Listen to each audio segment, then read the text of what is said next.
Guys, today we are going to talk about another beautiful bird of the world. Do you know what's his name?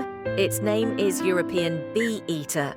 The European beeeater, Merops apiaster, is a near passerine bird in the beeeater family Meropidae. It breeds in southern and central Europe, northern and southern Africa, and western Asia.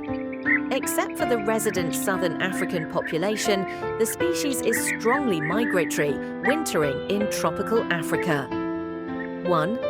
This species occurs as a spring overshoot north of its usual range, with occasional breeding in northern Europe.